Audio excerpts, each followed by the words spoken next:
There would be the story artists that had done finished, beautiful drawings. He'd say, well, this one doesn't work, and he'd grab the sketch, wad it up, and throw it on the floor. I call computer animation puppetry. You know what I love about the anime style? I love that they're not afraid to approach things that are a little threatening or scary. There was a little creature, you know, and the owl was making pies, and he was trying to put this tiny little creature into a pie, and the little thing was saying, I don't want to be a pie. The people who market that came to us and said, you can't do that. Why do we draw? Why do we keep trying to get better at that? Why do we want to be animators and directors and story people? Why do we want to do that? What's the point? It's man's search for happiness. I think it's part of that. You're watching convention coverage. So it's so good to see you, you know what? And the smiling faces. Just yesterday, while I was here, you know, meeting a lot of you, I've touched your hands and I've looked at your face, and it's just so good to see you. And you look happy. Now, if you say you aren't, just don't tell me that. No, but you look good. You look good, and you're a nice, good cross-section of, I think, the children of the world. That's what you are. Thank you. You know, and you have a lot to give. I firmly believe that every person that's ever born on this earth has gifts given to them when they came to the earth. So each of you have a talent or a gift, and they're not alike. Everyone is unique. And I've discovered that over the years, that it's just absolutely wonderful to discover who you are. You know, and sometimes it takes a whole lifetime to figure it out. It takes a long time. It took me years to figure out who I was. You know, at first I thought for many, many years that I was making movies and I was after some kind of recognition or fame, and it was all me. And then I found out later it wasn't true at all. It wasn't me at all. Because there's a thing called the blue note. And sometimes, it's inspiration is what it is, but sometimes I can pick up the pencil, piece of paper, and I can't draw. And that's weird. And then other times, it's like I have no control of it, but sometimes, you know, you can draw, and so sometimes like it's a switch that turns off or turns on. I call it the play of the blue note. And when the blue note plays, I'm happy as can be. When it doesn't play and I sit down to try and draw, even characters that I know, it's just really interesting that it's sometimes yes, I'm not there. So I say, what is it? It's something in the ethos. It's something that's watching over us. It's something that gives you that. So later on, where I thought I was doing it, I discovered it wasn't me, but I was a conduit to some other power, and it comes through. So I don't take credit too much anymore. I mean, I see people come up to me and say, thank you, thank you, thank you. And I said, well, yes, but I was only the conduit. And I am so grateful that I had that experience. That, you know, and sometimes you feel it. It's a feeling thing. And the now generation, which is you guys and me, I guess, the now generation is, don't shy away from your feelings and your emotions. Art is really about feeling. It's not about drawing a drawing. It's about what that character you draw or that thing that you paint represents your emotions or your feelings. And it doesn't come from your heart. It's just hollow. It took a long time for me to learn that. Anyway, that's all I know. Welcome to our guests. Thank you so much for being here. I was just gonna, if you guys are okay with just introducing yourself really quick for those that may not have seen you downstairs already, a little bit about yourself, and we can move on. Sure. My name is Phillip Glasser. I had the honor and privilege of being the voice of Fievel, Mousekewitz, and America Tail, and all the experiences.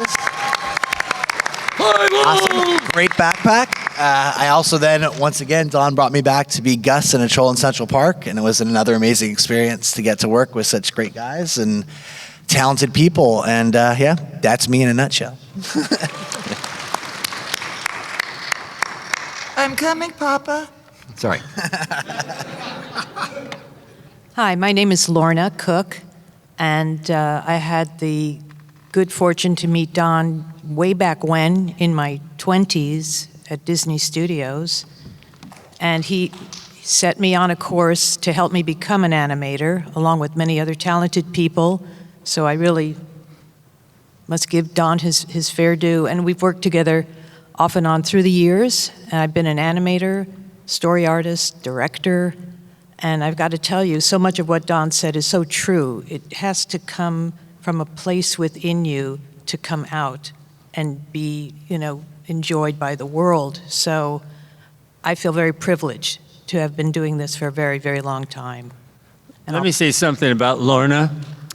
Interesting enough, you know that song, Somewhere Out There? You've heard that song, right? Somewhere out there, there's that wonderful thing, and Lorna is not just an animator, she's a very, very good animator.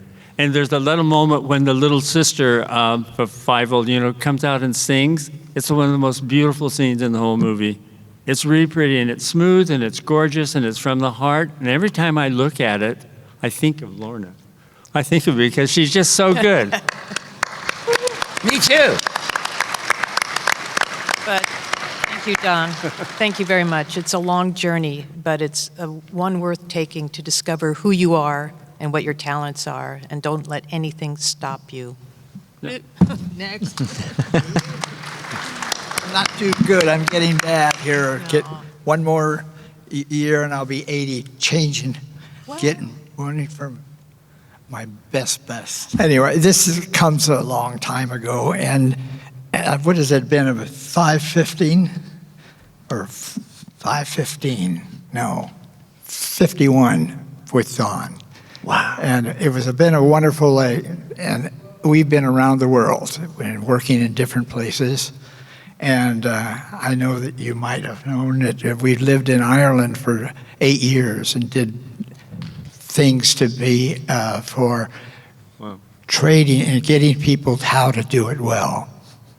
It was very fun, and lived there for so long, and then came back here. And we just get things done fast and knowing what we're doing, and it was fun.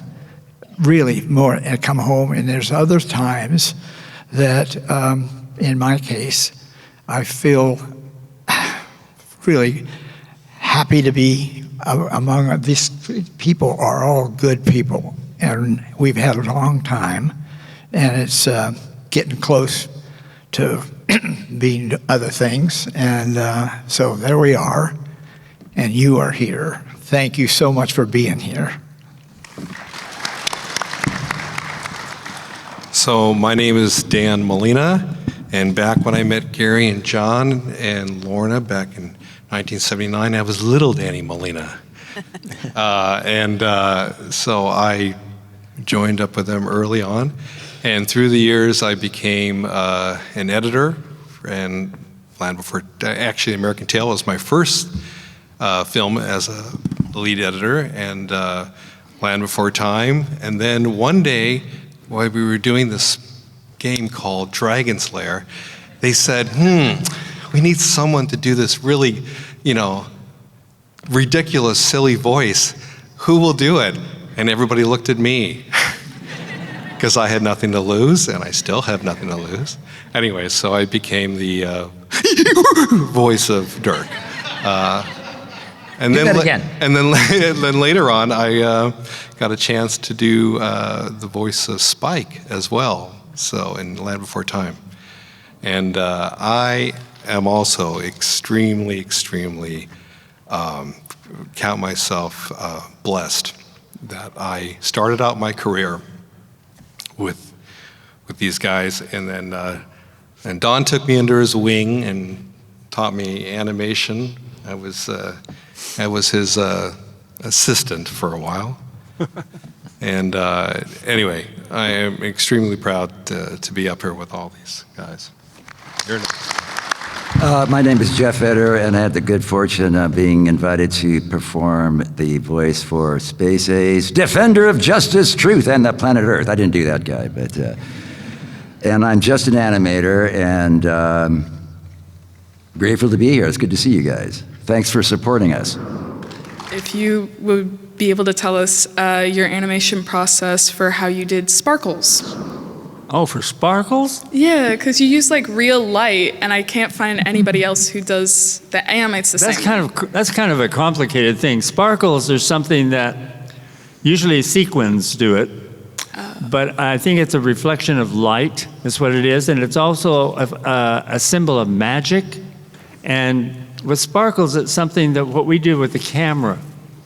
And sometimes, you know, a frame of the camera, 24 frames of film go by your eye in 1 second. That's a lot, actually. That go by in 1 second. So what we do is we photograph an object. We'll say it's water, a pond of water or something. We photograph that one time, and we do that, and we'll say at 40%. And then we back the camera up to the same frame again and shoot another 60%. Now it totals 100. 60% where we put the sparkle in. Now the sparkle is transparent. It's brighter than the water and everything. And also we can use a filter to make it sort of blurred so it stars. So it's a little process that we go through, but sparkles are important. I think they're important in life, and I think you, each of you, are the sparkles in muddy water. Thank you so much. All right. So you all have been very lucky to have had careers that have spanned kind of the big watershed moment in animation when it kind of went from hand-drawn to computer-generated.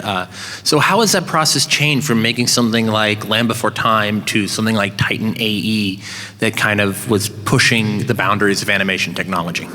You know, it was interesting. I was going to say, one thing that I found, because I'm currently working on a feature, because this is kind of related, a little indirectly, but I find that storyboard artists nowadays, and they're gifted storyboard artists, but I find that actually, because through using like Storyboard Pro or Flix or whatever, because they can draw tons of drawings, and because they want to be animators, I think they overboard in storyboards. So as an editor, I used to get maybe, 500 panels, 200 to 500 panels per sequence, let's say roughly, and so that I can cut. Now I'm getting 2,000 panels because they're animating, almost animating it.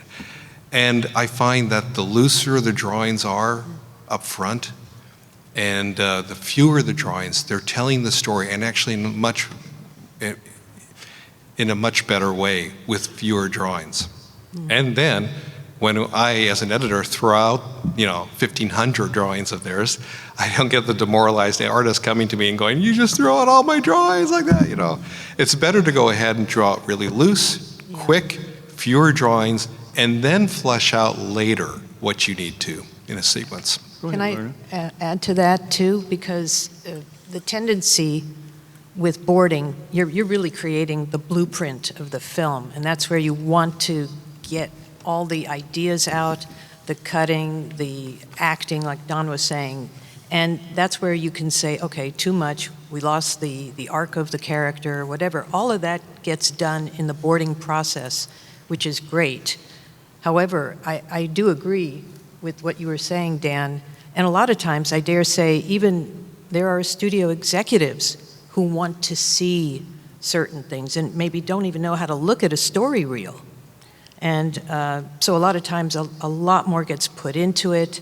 I've seen storyboards as of late. Some friends were showing me that, quite frankly, were so overboarded and confusing, I didn't know what I was looking at. But there is a tendency, you don't have to animate the scene, but if you have an action, an emotion, you will board it out for as many drawings as you need to relate that, clearly. But I'm a big fan of what you said. When I was an animator, it's a little different. You still can draw loose. When you're boarding, you've got to get through this clearly, quickly, concisely, so you can go back and do maybe take 1, take 2, take 10. This is where you're really building the story. So sometimes less is more. It just depends on what the moment requires. But I feel your pain. Yeah. It's not fun slogging through, hundreds and hundreds of drawings. You know what, there was a time, I've been in many story meetings where Wolfgang von Reitherman, whom we call Wooly, he directed the last part of Jungle Book. Anyway, Wooly was ruthless. because there would be the story artists that had done finished, beautiful drawings, and they were all lined up there, and the hearts were beating, and Wooly was in the room, and he'd say, well, this one doesn't work, and he'd grab the sketch, wad it up, and throw it on the floor. So after a while, you learn that what you're supposed to do is indicate a direction that the story should go. And if lighting is important, then yeah, put lighting in your story sketch. But the way the feel of the picture and the direction it's going is really, really important. And if you get sidetracked into making beautiful drawings, well, they're going to be on the floor. Most executives these days have never drawn, don't act, never write, and make decisions about storytelling and things coming from their heart like Don's talking about. Don Bluth is one of the only ones that comes from the trenches and is making movies from his generation for the most part. So, that's part of the problem. I'm a manager, but I don't know my job. And I make lots of money. Okay. Thank you. You're welcome. What is the animation process for you guys from storyboarding all the way to the film being out, and how has that changed over the years? Because I know it's an ever evolving field, so I'm just curious how it's changed for you guys. How has the process changed over the years from going from storyboarding to animating to a final product? Has the process changed? I mean, kind of tails the last question, I guess, with the advent of technology. But unemployment a lot. I don't think the process of telling a story has ever changed. It's rhythm. It's the rate at which you feed your audience information and at the same time make them enjoy getting the new information. I really don't like horror movies because they're so predictable. But I like something where someone tintillates your curiosity. You love to know what's happening, but they're not giving it to you. Notice that when you're watching a movie, they say, well, are you going to marry the girl or not? Cut. They don't answer the question because that makes you say, well, is he going to marry the, is he? So that holds your audience. So that's good writing. And I think it hasn't changed a whole lot. The only thing that's changed, unfortunately, is 3D came along, bringing with it so many things that were good. We used to keep track of the million pieces of the puzzle that makes up a movie. We used to keep track of that with a pencil and a piece of paper and strange little ways of keeping track. The computers came in and said, oh, I can do that. I can keep track of things for you, you poor thing. So anyway, it keeps track of things, but what they said is, wait, move over. We're also going to do the animation. Move over. We're also going to get rid of the color. We're going to move you too. Get out. You're obsolete. So computers have brought a blessing, but they've also gotten rid of an art form, which I think is very sad that we lost it. And hopefully one of you, and maybe in this very room, will come up with something so fantastic, and you'll make an animated film, and you'll be broke at the end of it. But you'll make an animated film, and the whole world will go, yay, yay, it finally happened again. And then we're off and running. Someone needs to do that. You may be broke, but later on, someone will beat you at a convention and go, oh, that made such an impression with me. And then it's all better. But we went to somebody one time and said, I've got a script all written right now that's, I think, it's a really great script, and it tells all the right things and everything. So I go to a person I know has a lot of money and said, I've brought the budget way down. It's $43 million is all we need. And he gasped. Because you can do something much cheaper, if you're just writing a book. Yeah. So, and you can do that alone. But, a movie is like creating a 747 jet. It's a big, big deal. Thank you. You're welcome. As you know, SacAnime is primarily, but not exclusively, a anime-focused convention. Now, have you actually seen any anime? And if so, what are your favorites? Is Astro Boy anime? Yes. Technically, yes. Astro Boy. Technically, yes. I was 8, whatever. Is there anything that any anime that you've enjoyed that you really liked? Do you know what I love about the anime style very much? I love the cutting. I love they do that, and I love that they're not afraid to approach things that are a little threatening or scary. So, I have a great deal of respect for what they have developed there. And there are animators still in the world, and not in the United States right now, that are still drawing with a pencil.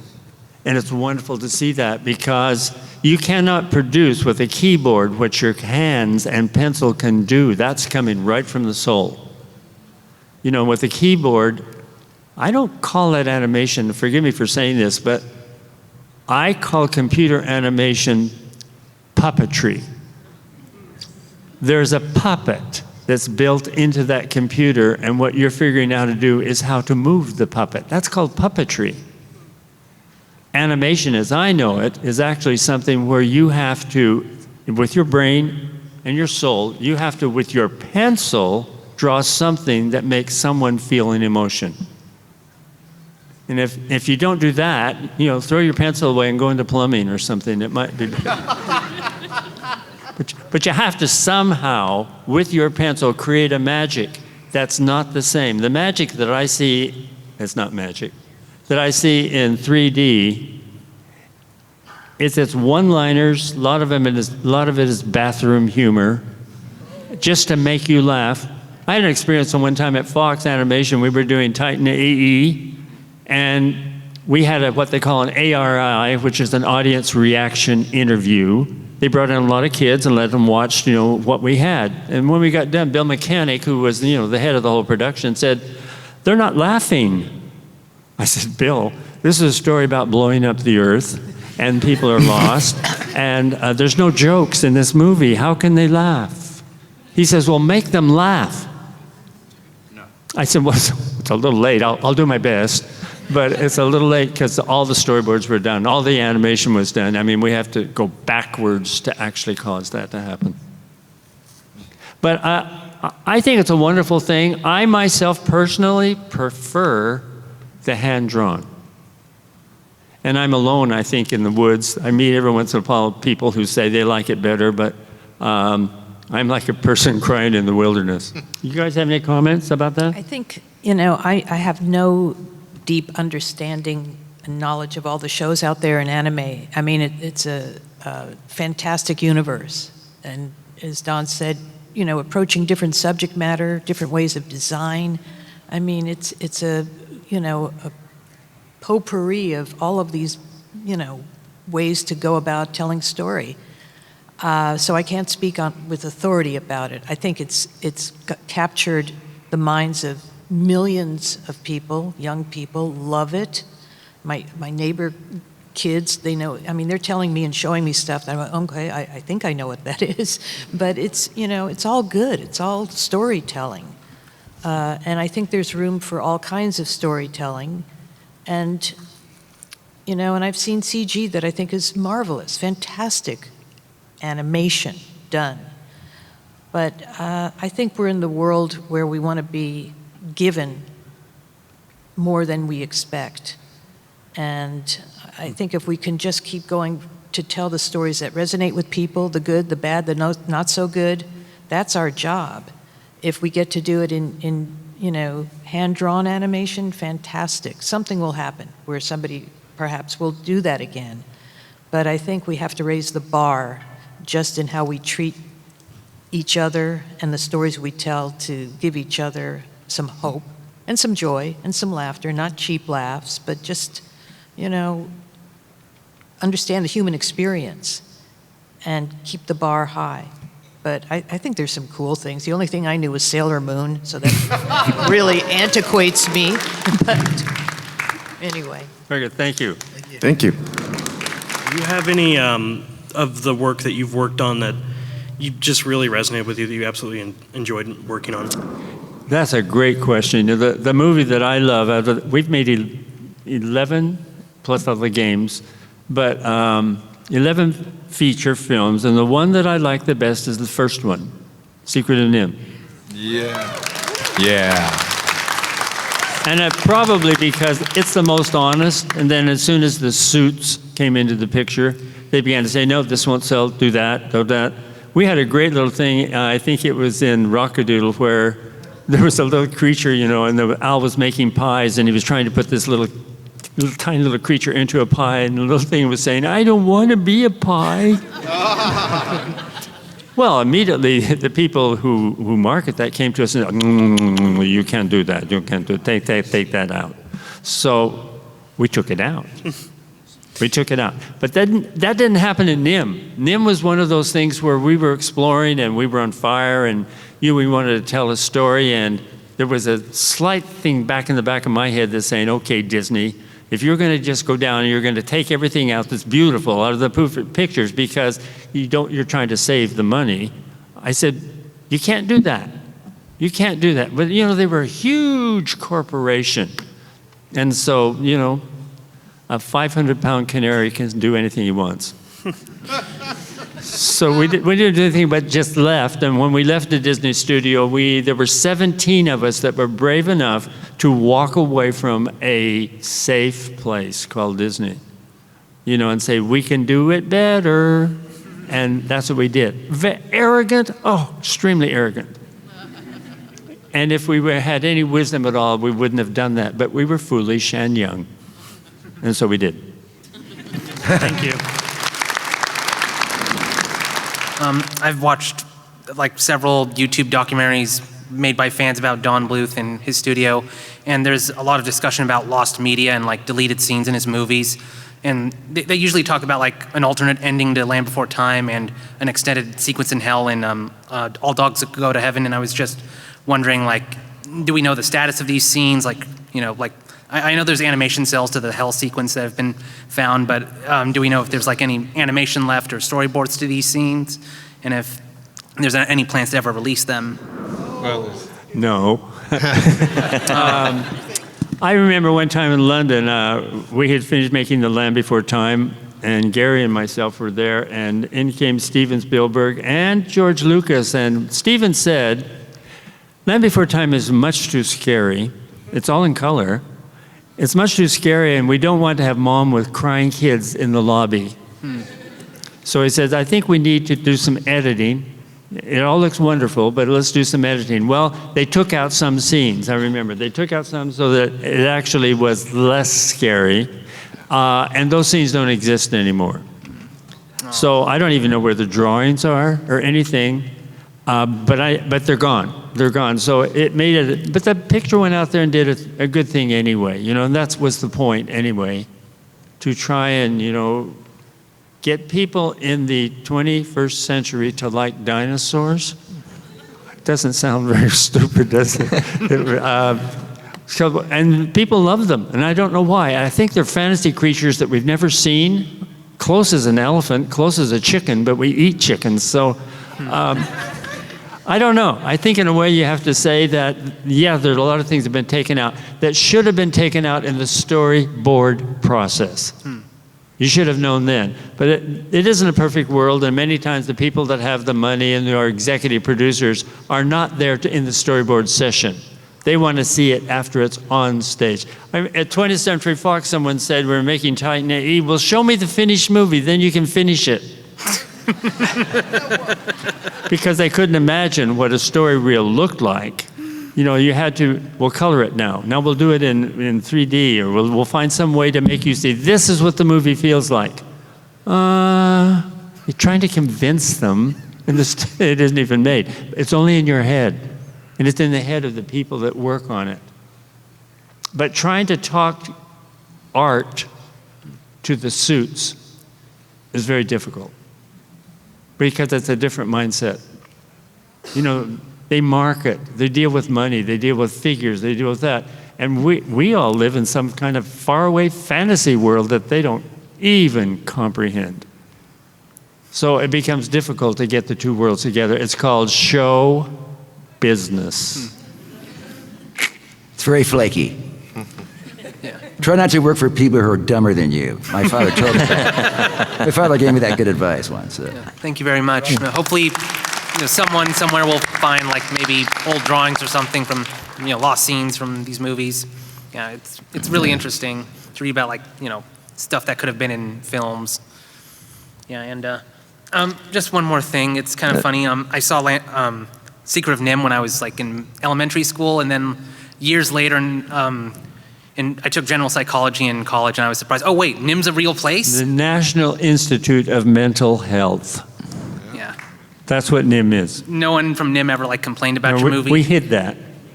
We didn't want people to think that you were doing something like that. But we went into the fact that what happened is these little mice in the movie were given injections, and the scientists, poor dummies, they didn't know what they were doing, and the mice learned to read. And they, on their doors, said, lift latch to open door. So they lift the latch to open the door because the science gave them shots that made them intelligent. It got them into trouble. If you're intelligent, you can't sort of ride along and let people feed you and let people take care of you. If you're intelligent, you have to start working. Yeah. That's the moral of the whole thing. But thank you. Thank you very much. What advice would you give your 21-year-old self? I can't remember when I was 21. That's it. Run? Was it run? The advice I would give is find all the wonderful moments in life, and they will be memories. Memories that you've gone through in your life that you cherish, because those will help you. When you get to be my age, I'm 86 right now. Will be next month anyway. I'm 86, and right now I go back and I can watch any of the movies, and I see and remember all the things that made me smile, made me happy. So everything you do in your life, make sure it's a wonderful experience, your association with each other and with people. Those are your memories, and your memories will get you through the 86.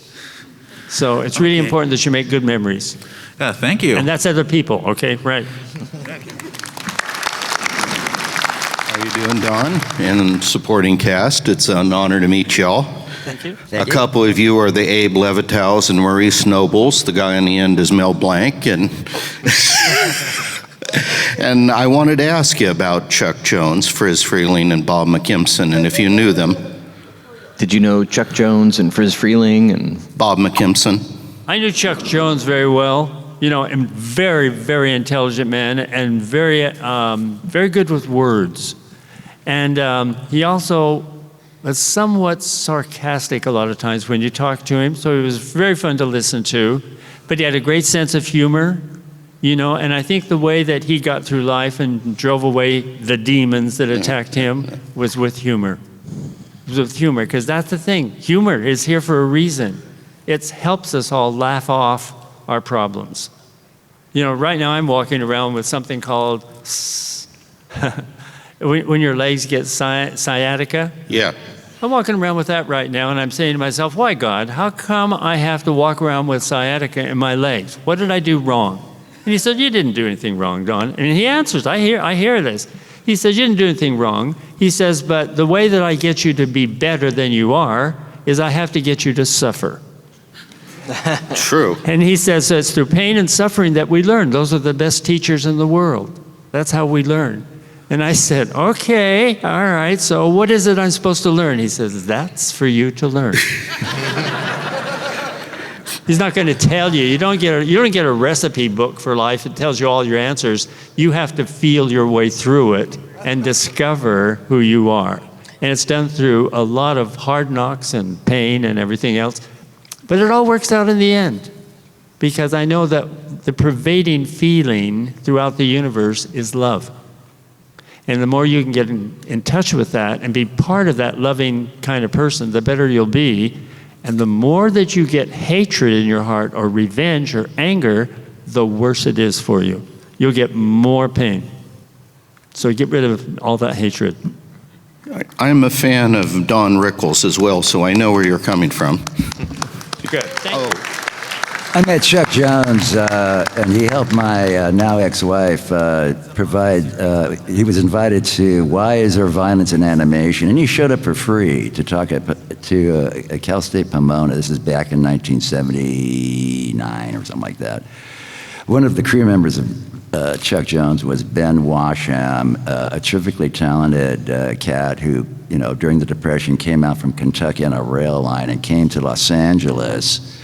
Originated the first Bob's Big Boys, a chain restaurant during the 50s and the 40s. He drew the first Bob's Big Boy comic.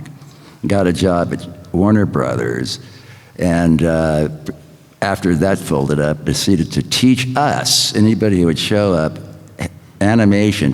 He thought that animation was going to be destroyed because of Saturday morning cartoons, which in the 70s was a primary source of animation. Hanna-Barbera was, at one point, the supplier of the most animation in the world. And so Ben Washington thought, well, the animation is going to be destroyed. I will teach animation for free, and all you have to do is pay Fred Craig, a cameraman business operator who was absorbed in Don Bluth Productions years later.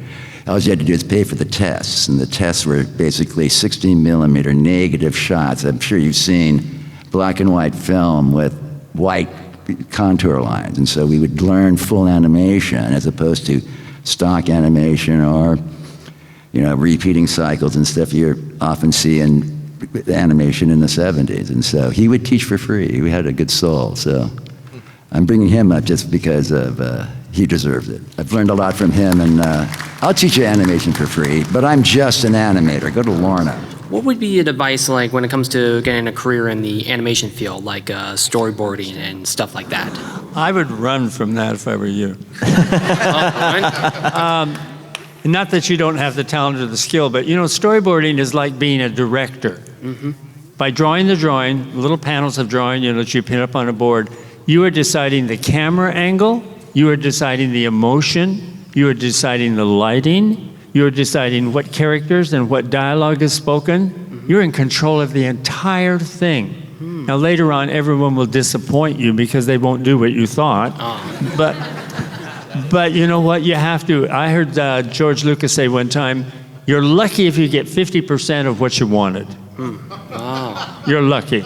Right. Because it's a group thing. You take 100 people of various understanding and talent, and you put them all together, and you say, okay, people, we're going to make this wonderful thing. Walt did this with Snow White. He got all the people together, told them the story of Snow White, as they all blinked and said, you're going to make a feature film? We make, silly symphonies. We make funny little things that are cartoons. He says, no, it could be something better. And they all worked really hard on it. They followed the dream. And at the end of that, poor Walt, what happened to him is everybody's got very, very highfalutin, and now we want part of our pay, we want part of our money. Some worked for nothing to make Snow White happen. It was a new thing, and it was inspired. And so what happened is they all said, oh, we need to unionize, we need to go on strike, and Walt felt absolutely betrayed because he thought they were his family. And so you have to learn as you go along, that there are two things in life you really have to pay attention to, and that is your family and what makes you happy, and that blasted thing called ambition. What makes you go in the opposite direction. If you can have both, good for you. Good for you. Walt worked really hard, and he had a back injury. Did you know that? Oh, I know. No. He had a back injury that he fell off a horse playing polo or something like that, and so he suffered with that pain all of his life. Pain's a great teacher. It's not fun to go through, but it's a great teacher. And so I think, what happened is he was so determined and so driven. I don't hear much about his family. In the publicity, they tell you all kinds of things, but who knows what that was. But I think thank goodness for him. He had visions, he saw things in his head, he had the ambition to make it happen. What if there were none of the Walt Disney Pictures? We would probably not have followed suit. Someone somewhere had to come up with that glorious idea. Oh, thank you. What drawing advice and regular advice would you give to someone who is trying to get into the video games / animation industry, who is just starting out? Because I graduated last year and I've been trying to get into the industry. Take traditional skills, get traditional drawing and painting, understand as much of a tradition as you can. Sorry about that, it's kind of boring, but No, I understand, yeah. Yeah, really focus on honing that down. And if you're gonna get into this business, try to figure out a way to own your own character, because you're gonna get ripped off probably if you're any good. If you're a success, someone's gonna steal it probably. So try to own it, copyright as much as your own stuff, and don't try to work for somebody else. Stay away from other companies, make your own thing. Make your own game, right? Thank you. Success by avoiding people who are going to screw you up. I think you do have to, as Jeff was saying, you have to have a foundation of skill. And even if you draw well, if your life is being diverted in a million ways, that doesn't help. You have to kind of keep focus with what you want to do. You have to be able to get confidence in speaking to people and be willing to hear the good and the, constructive criticism, because it is very competitive, as you can imagine. There are many, many, many Yeah. artists out there. And the ones that usually have something, they recognize what they do have and they recognize what they don't have. And I, for myself, I had people who were mentors or artists that I thought really had something special in the way they were doing things. But at the end of the day, you still have your ideas, your particular way of drawing and communicating. But I think it's easy to get discouraged. When you do, step back and then recalibrate and go forward and get good and better and better. That's what will make you different. Not just, having your own character, that would be a wonderful thing. But you have to be very good at what you do and very clear, because again, it's terribly, it's a big playing field. It's really competitive. Yeah. But don't let that stop you. I want to capitalize on something that Lorna said, and that is being open to criticism, Yeah. right? It doesn't necessarily mean that you have to, that you agree with their criticism, but I have found, at least, as being an editor, and I'm always in the service of the director. I like to think that I help the director craft his vision, his and help focus it. But to be able to step back and take an objective view of, let's say, a sequence that I've cut, and hear the criticism from it. And everybody always thinks that criticism, it's like the word denotes Criticism, it's bad, scary, it's bad. But no, it's a constructive criticism. Every director and I've ever worked for, and I've worked for a lot, that's also a thing. It's great to work with many, many directors. But starting with Don and John, Gary, their criticisms of my work just hones you, hones your skills. And I've taken something from every director I've ever worked for, even if they're directors I didn't care about, I've learned lessons from them, and I've taken that to my next job and my next job. It just keeping myself open, I found, has been one of the best advantages for me in my career. So. You never stop learning. Let me add something to that I think is important, is why do we do this? Why do we draw? Why do we keep trying to get better at that? Why do we want to be animators and directors and story people? Why do we want to do that? What's the point? And I think it's man's search for happiness. I think it's part of that. You want to find some place where you're valuable, where you mean something, you love yourself. All that stuff is important, and so you explore. And you go into different fields and you come into the fantasy worlds trying to find that. You read fantasy books trying to see if maybe you're in there. But I think, I've always felt this very strongly. There's a wonderful thing that was written by a musical composer called Stephen Sondheim. You know him very well. Very, very talented man. But he wrote something that I love. And it says, "Nothing's going to harm you, not while I'm around. Nothing's going to harm you, not while I'm around. Demons are prowling everywhere nowadays. I'll send them howling. I don't care. I got ways." And the ways that we're talking about is the very thing that we do. Puts a smile on people's faces. And when the pain comes and the suffering comes, and it surely will, you have places that you can go to renew yourself. And that's what we do. That's why we do entertainment. Entertainment isn't living. Entertainment is, give me time out so I can collect myself again. Demons are prowling everywhere nowadays. I'll send them howling. I don't care. I got ways. And that's what the movies are. He was a very insightful man. He knew. Thank you. Thank you so much. Are there any characters that you have had a part in creating, whether it be voicing, animating, editing, designing, writing for, Are there any that you feel a strong connection with or are most proud of? I'm going to say, since I was such a big part of Land Before Time, no, I'm just kidding. I guess this is one I can kind of play with on the voice side. I mean, listen, if it wasn't for this guy right over here, I don't even know if I ever would have been an actor. I was, I think, 5.5 years old when Don and Steven decided that Philip Glasser was going to be the voice of Fievel Mouskowitz, because I remember literally putting myself on tape on a little audio cassette in 1984 and sending it to you guys, and I have no idea how the process went and why they said, hey, this kid's going to be Fievel. And back then, you know, even being a little kid, animation wasn't what we knew it today. It wasn't the same. I had no idea what the American Tail experience was going to become and explode. And I remember, you know, as this character was kind of happening, because I was still a super young person, but all the experiences that we had, and my favorite one being when they came over to my house. I was probably halfway through the process, and I think it was James Horner and Barry Mann and Cynthia Weil sat down on my dad's piano and played Somewhere Out There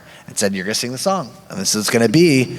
And, you know, I was able to sing, and then we rehearsed it, and I remember recording it, and I want to say it was the first take is the one you went, because my voice cracked. Right. On Beneath the Pale Moonlight, and that's kind of what stuck in the movie. But for me, the experience, it was so awesome how every time we would be sitting in a recording studio, because if I remember, there was cameras that would always be filming us, right? We had some kind of camera, and I was just always so amazed because Don would have all of the dialogue on these sort of like cardboard cutouts with the lines on them. But just to get to be an experience from an acting point of view at such a young age, I just had all this free range with Don's great direction to be able to create really who I was. I was just a little 6-year-old boy who just, you know, was so excited to have a big personality and being in there, and then had no idea what it would become. But what a great experience. You know, he was one of thousands of tapes, thousands, and Stephen kept listening to them. Finally, when you made that one tape, he said, that's the voice, and we knew.